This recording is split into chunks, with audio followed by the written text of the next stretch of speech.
स्वागत है आप सभी का फिर से एक नए वीडियो में। दोस्तों आज हम वीडियो में बात करने वाले हैं जनरल अवेयरनेस के ऊपर। और जनरल अवेयरनेस का ऐसा क्वेश्चन जो कि हूबहू आपको परीक्षा में जो लेवल पूछा जाता है उसी लेवल का जनरल अवेयरनेस यानी कि जीके आप कह सकते हैं, सामान्य ज्ञान कह सकते हैं, वैसा ही क्वेश्चन हूबहू आपको इस वीडियो में देखने को मिलेगा। फालतू के एक भी प्रश्न नहीं मिलेंगे, न ज़्यादा लेवल का मिलेगा न कम लेवल का मिलेगा, सेम टू सेम लेवल, वैसा ही लेवल जैसा कि आपके परीक्षा में पूछा जाता है। तो यह विशेष करके बनाया गया है बिहार बीएड इंट्रांस के ऊपर। वैसे जीके या जीए जनरल अवेयरनेस आप कह लें तो इसके बारे में आप सभी को पता है कि यह किसी परीक्षा विशेष में बंध के नहीं रहता है, यह सभी परीक्षा के लिए महत्वपूर्ण होता है। तो आप किसी भी परीक्षा के लिए अगर हमारे वीडियो को अभी देख रहे हैं तो लास्ट तक देखते रहिएगा, आपके लिए काफ़ी फायदेमंद होगा। क्योंकि किसी भी परीक्षा की आप अगर तैयारी करते हैं तो उस परीक्षा में किस लेवल का क्वेश्चन आता है ये जानना बहुत ज़रूरी रहता है। यदि आप क्वेश्चन जिस लेवल का आता है उससे हाई लेवल का भी पढ़ लेते हैं तो वो भी आपके लिए हानिकारक होगा और ऐसा क्वेश्चन परीक्षा में आता ही नहीं है। अगर उससे लो पढ़ लेते हैं तो वो भी आपके लिए घाटा का काम होगा। तो आपको पता होना चाहिए और इस वीडियो में हम वैसा ही लेकर आए हैं जैसा कि हूबहू आपको परीक्षा में देखने को मिलेगा। तो वीडियो में आप लास्ट तक बने रहिएगा और चैनल पर पहली बार आए हैं तो चैनल को सब्सक्राइब कर लीजिएगा। वीडियो को लास्ट तक देखने के बाद वीडियो को लाइक कीजिएगा और अपने दोस्तों के बीच वीडियो को शेयर कीजिएगा। तो चलिए बिना देर किए हुए हम आज के पहले प्रश्न को स्टार्ट करते हैं और आप लोग से फिर से निवेदन है कि लास्ट तक जरूर देखिएगा क्योंकि यह वीडियो आपके लिए इतना फायदेमंद होगा कि ऐसा ही हूबहू क्वेश्चन आपको परीक्षा में देखने को मिल सकता है। तो आज का पहला प्रश्न है और ये आपको स्क्रीन पे नंबर 1 प्रश्न दिख रहा होगा कि भारत में परमाणु ऊर्जा का जनक किसे माना जाता है। भारत में परमाणु ऊर्जा का जनक किसे माना जाता है। तो देखिए इसका जो आंसर होगा आप लोग खुद अनुमान लगाइएगा और इसका जो सही आंसर होगा वो होगा ऑप्शन बी यानी कि होमी जहांगीर भाभा, यानी कि होमी जहांगीर भाभा परमाणु ऊर्जा के जनक माने जाते हैं। आइए नेक्स्ट क्वेश्चन पे। और नेक्स्ट क्वेश्चन है वर्तमान में, देखिए वर्तमान में केंद्रीय स्वास्थ्य मंत्री हैं। केंद्रीय स्वास्थ्य मंत्री की बात की जाए तो ये वर्तमान में जो हैं ये आपको करेंट अफेयर में भी इसको आप रख सकते हैं। तो वर्तमान में जो केंद्रीय स्वास्थ्य मंत्री हैं वो आपके हैं डॉक्टर हर्षवर्धन। ऑप्शन ए आपका आंसर होगा, ऑप्शन ए डॉक्टर हर्षवर्धन। आप खुद भी अनुमान लगाते चलिएगा कि आपका कितना सही हो रहा है और लास्ट में, अब वीडियो के लास्ट में, आप जब वीडियो लास्ट तक देख लीजिएगा तो आप कमेंट करके हमें बताइएगा कि आप कितना मार्क्स उठा पा रहे हैं। चलिए नेक्स्ट क्वेश्चन जो मेरा है, असम की राजधानी कौन सी है। तो असम की जो राजधानी है दोस्तों वो है दिसपुर। असम की राजधानी दिसपुर यानी कि ऑप्शन बी आपका आंसर होगा। आइए नेक्स्ट क्वेश्चन पे चलते हैं और नेक्स्ट क्वेश्चन है अनंत पद्मनाभ मंदिर किस नगर में स्थित है। देखिए अनंत पद्मनाभ मंदिर जो है वो आपको तिरुअनंतपुरम में है। तिरुअनंतपुरम यानी कि ऑप्शन ए आपका आंसर होगा। आइए नेक्स्ट क्वेश्चन पे चलते हैं और नेक्स्ट क्वेश्चन है निम्नलिखित में से कौन सा केंद्र शासित प्रदेश नहीं है। देखिए 4 ऑप्शंस दिए हुए हैं आपके, तो चंडीगढ़ आपका केंद्र शासित प्रदेश है, पुदुचेरी, दीव, ये सारे केंद्र शासित प्रदेश हैं, लेकिन गोवा एक स्टेट है, जनरल स्टेट है। तो यही आपका आंसर हो जाएगा ऑप्शन डी यानी कि गोवा। आइए नेक्स्ट क्वेश्चन पे, हूबहू आपका इसी लेवल का क्वेश्चन आएगा, कोई ज़्यादा हार्ड नहीं आता है। तो वीडियो में आप लास्ट तक जरूर बने रहें और चैनल पर पहली बार आएँ तो चैनल को सब्सक्राइब भी अवश्य कर लीजिएगा। आइए नेक्स्ट क्वेश्चन जो है मेरा, भारत के किस राज्य को पूरब का स्कॉटलैंड कहा जाता है। देखिए इसमें से भारत का जो स्कॉटलैंड कहा जाता है, पूर्व का स्कॉटलैंड, वो आपको कहा जाता है मेघालय को, यानी कि ऑप्शन डी आपका आंसर हो जाएगा, मेघालय। आइए नेक्स्ट क्वेश्चन और नेक्स्ट क्वेश्चन है संघ लोक सेवा आयोग के वर्तमान अध्यक्ष। देखिए यूपीएससी यानी कि यूपीएससी को हिंदी में संघ लोक सेवा आयोग कहते हैं और इसके जो वर्तमान अध्यक्ष हैं ये आपके हैं प्रदीप कुमार जोशी। आइए नेक्स्ट क्वेश्चन पे और नेक्स्ट क्वेश्चन है एवरेस्ट। देखिए एवरेस्ट चोटी को विजय करने वाली प्रथम भारतीय महिला, एवरेस्ट फतह करने वाली प्रथम महिला जो थी भारतीय महिला वो आपको थी बछेंद्री पाल, यानी कि ऑप्शन सी आपका आंसर हो जाएगा। आप लोग अपना मार्क्स जरूर कमेंट कीजिएगा कि आपको कितना आ रहा है इसमें। निम्नलिखित अभिनेताओं में से किसे दादा साहब फाल्के सम्मान प्राप्त नहीं हुआ। देखिए, दादा साहब फाल्के सम्मान पुरस्कार जो है सो फिल्म के क्षेत्र में दिया जाता है। उसमें से राज कपूर जो आपको दिख रहे हैं, इन्हें 1987 में मिला था दादा साहब फाल्के सम्मान, और पृथ्वीराज कपूर को भी 1971 में मिला था, और शशि कपूर को आपको पता है कि 2014 में यानी कि रिसेंट में उन्हें मिला था। लेकिन शम्मी कपूर इसमें से जो ऑप्शन है, इन्हें दादा साहब फाल्के पुरस्कार नहीं मिला। तो आपका जो आंसर होगा option C, Shammi Kapoor. Next question है, निम्नलिखित में से कौन आयोग शिक्षा से संबंधित नहीं है?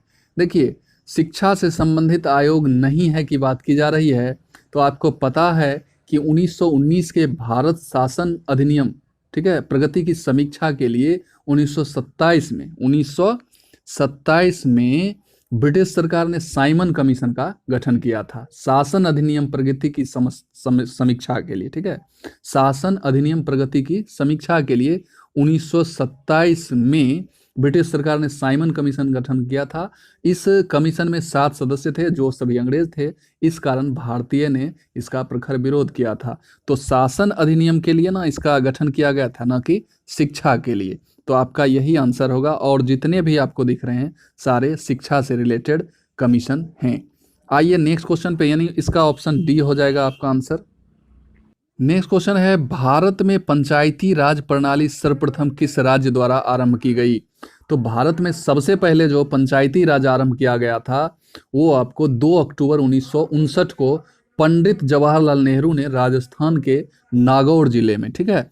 तो आपको जगह का नाम भी पूछ सकता है, तो अगर स्टेट पूछ रहा है तो राजस्थान, और जगह पूछ रहा है तो नागौर, यानी कि नागौर जिला था जो, और डेट अगर पूछ रहा है तो 2 अक्टूबर 1959, 2 अक्टूबर 1959, ठीक है। तो आपका ऑप्शन सी आंसर हो जाएगा। लोथल, देखिए हिस्ट्री से क्वेश्चन आपका है, लोथल कहाँ स्थित है? लोथल जो आपको स्थित है दोस्तों, लोथल भारत में ही स्थित है, बिल्कुल। लोथल कहाँ है? भारत में। और भारत के किस राज्य में है? तो गुजरात प्रांत में स्थित है। और यह जो है क्या है, हिस्ट्री से रिलेटेड क्वेश्चन आपका है, हड़प्पा कालीन पुरा स्थल है, और यहाँ से उत्खनन के दौरान कई महत्वपूर्ण हड़प्पा कालीन अवशेष प्राप्त हुए थे, तो आपको पता होना चाहिए। और लोथल एक हड़प्पा कालीन बंदरगाह भी है, तो इतना आप ध्यान में रखिएगा। तो ये आपका ऑप्शन ए आंसर हो जाएगा, भारत में, भारत के गुजरात में, सॉरी भारत के गुजरात में। आइए नेक्स्ट क्वेश्चन पे। हाँ, नेक्स्ट क्वेश्चन है, मोहिनी अट्टम। देखिए, मोहिनी अट्टम नृत्य विकसित हुआ, या ये भी कह सकते हैं कि मोहिनी अट्टम नृत्य जो है कहाँ से रिलेटेड है? तो ये आपका 4 ऑप्शन में हो जाएगा। सही उत्तर आपका होगा केरल, केरल से, ठीक है, केरल से।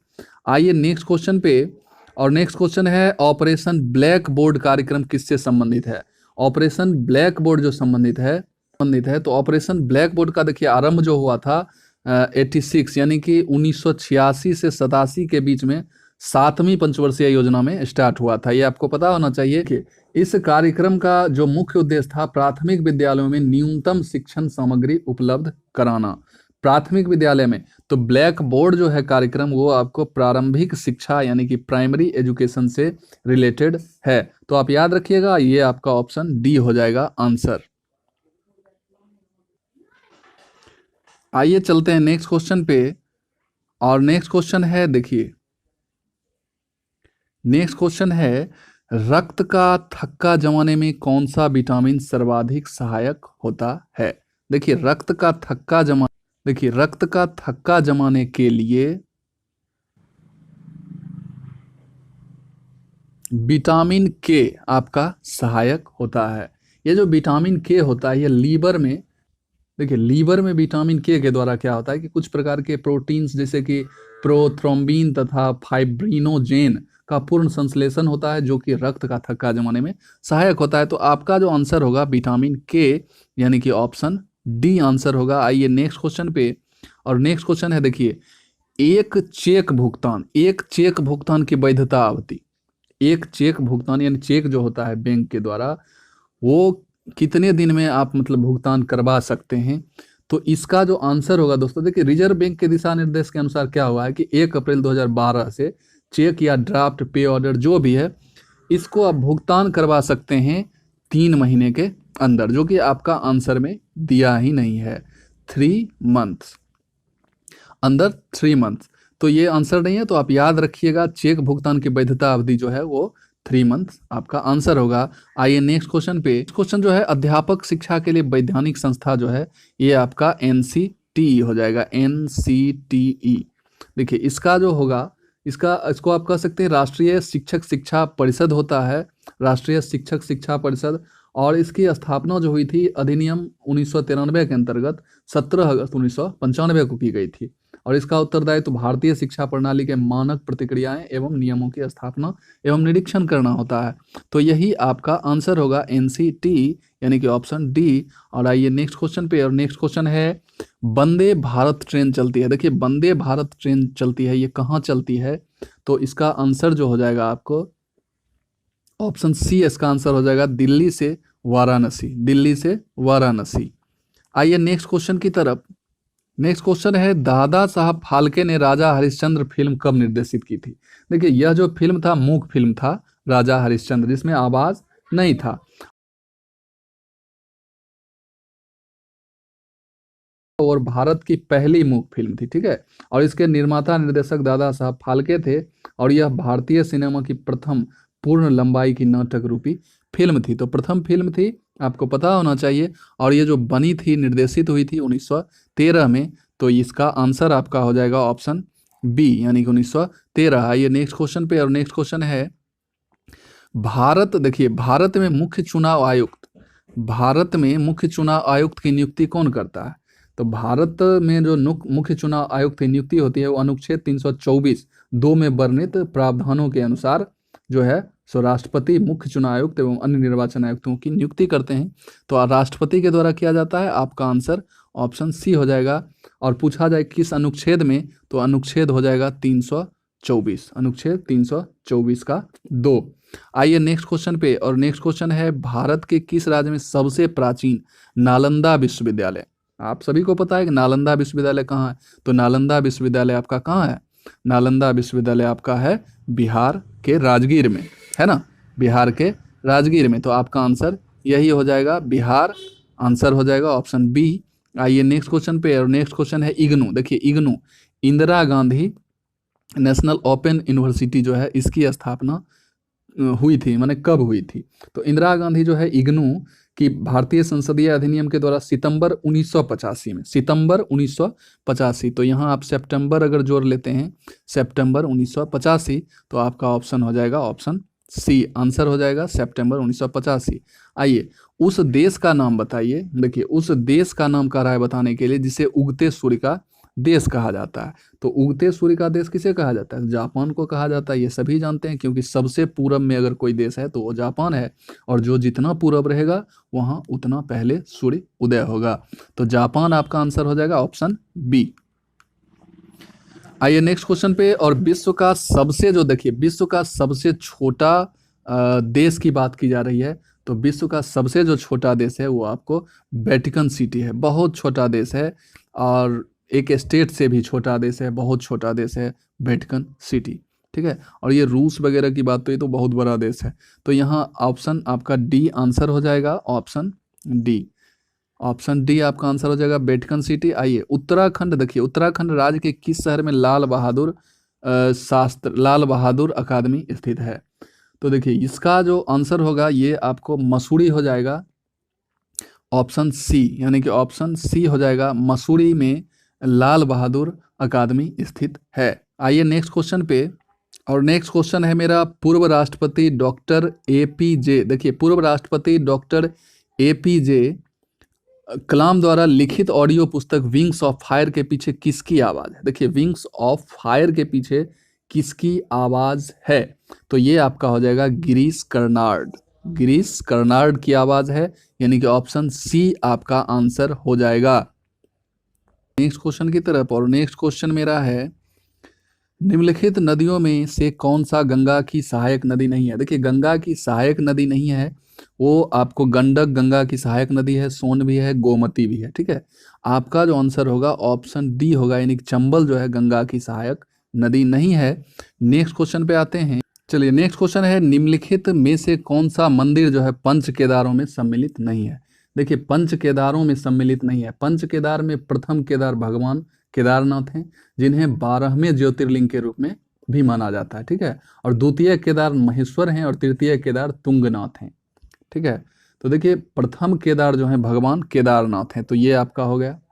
और जिन्हें 12वें ज्योतिर्लिंग भी कहा जाता है, और द्वितीय केदार जो है वो महेश्वर हैं, महेश्वर आपका नहीं दिया हुआ है, और तृतीय केदार तुंगनाथ हैं। ठीक है, और चतुर्थ केदार जो है भगवान रुद्रनाथ हैं।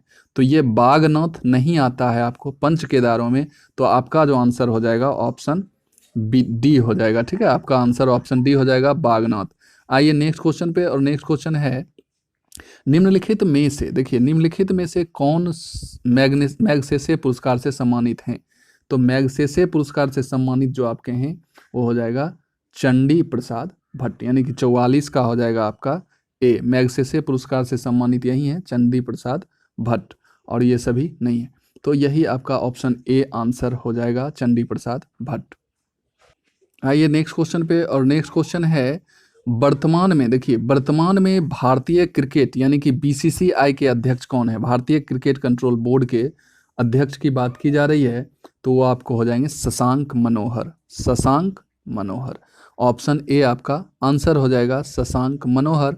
नेक्स्ट क्वेश्चन पे आइए, और नेक्स्ट क्वेश्चन है भारत के प्रथम यानी कि प्रथम CDS यानी कि चीफ ऑफ डिफेंस स्टाफ। तो ये सभी को पता है कि ये पहली बार ही गठन हुआ है भारत में, और ये हो जाएंगे आपके जनरल बिपिन रावत, जो कि सेना अध्यक्ष, थल सेना अध्यक्ष भी रह चुके हैं, और अभी वर्तमान में चीफ ऑफ डिफेंस स्टाफ यानी CDS हैं, और पहली बार चीफ ऑफ डिफेंस स्टाफ का गठन भारत में हुआ है। आइए नेक्स्ट क्वेश्चन पे, और नेक्स्ट क्वेश्चन है भारतीय रिजर्व बैंक के वर्तमान गवर्नर। देखिए भारतीय रिजर्व बैंक के वर्तमान गवर्नर जो अभी हैं वो आपके हैं शक्तिकांत दास, शक्तिकांत दास प्रेजेंट गवर्नर हैं शक्तिकांत दास। और नेक्स्ट क्वेश्चन है निम्नलिखित में से कौन सा देश सार्क का सदस्य नहीं है। तो सार्क का सदस्य नहीं है, देखिए सार्क जो है south Asian association for regional cooperation, इसका फुल फॉर्म है south Asian association for regional cooperation, और 8 दिसंबर 1985 को अस्तित्व में आया। इस संगठन का उद्देश्य दक्षिण एशिया में आपसी सहयोग से शांति और प्रगति हासिल करना है। सार्क के 7 सदस्य देश हैं, जिसमें आपको भारत, ठीक है, पाकिस्तान, बांग्लादेश, श्रीलंका, ठीक है, नेपाल, भूटान एवं मालदीव है। तो देखिए आपको जो ऑप्शन में दिख रहा है भूटान दिख रहा है, मालदीव दिख रहा है, और ये आपका जो है म्यांमार, अफगानिस्तान भी है, ठीक है, और ये म्यांमार आपका नहीं है सार्क में। तो यही आपका ऑप्शन ए आंसर हो जाएगा। आइए नेक्स्ट क्वेश्चन पे, और नेक्स्ट क्वेश्चन है विश्व स्वास्थ्य संगठन WHO के वर्तमान महानिदेशक। देखिए WHO के वर्तमान महानिदेशक जो हैं टेड्रोस घेब्रेयेसस, यानी कि ऑप्शन सी आपका आंसर हो जाएगा। अब देखिए लास्ट में कुछ चीज़ और जानते हैं, जैसे कि संयुक्त राष्ट्र यानी UNO के वर्तमान महासचिव की बात की जाए तो वो आपके हैं एंटोनियो